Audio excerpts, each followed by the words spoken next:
बिहार में विधानसभा चुनाव से ठीक पहले एनडीए के दो सहयोगियों जेडीयू और लोजपा में तकरार बढ़ती जा रही है।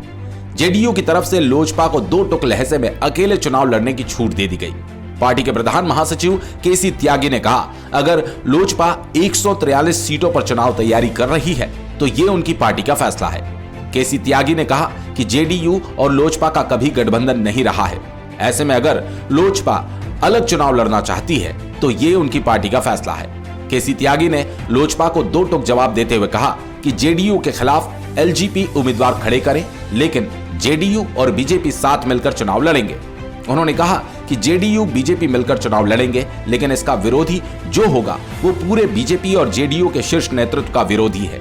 केसी त्यागी ने कहा, नरेंद्र मोदी, अमित शाह और जेपी नड्डा ने पहले ही साफ कर दिया कि बिहार में नीतीश कुमार के नेतृत्व में चुनाव लड़े जाएंगे।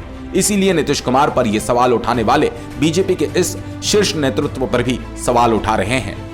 दरअसल जेडीयू और लोजपा के बीच जारी शीत युद्ध के संकेत सोमवार को चिराग पासवान की अध्यक्षता में लोजपा के बिहार संसदीय दल की बैठक में मिले। बैठक में शामिल अधिकतर सदस्यों की राय थी कि मुख्यमंत्री नीतीश कुमार के नेतृत्व में चुनाव नहीं लड़ना चाहिए, क्योंकि लॉकडाउन और बाढ़ से नीतीश कुमार की छवि पर नकारात्मक असर पड़ा। बैठक में यह प्रस्ताव भी पारित हुआ कि लोजपा 143 सीट पर प्रत्याशियों की सूची तैयार कर जल्द से जल्द केंद्रीय संसदीय बोर्ड को भेज देगी।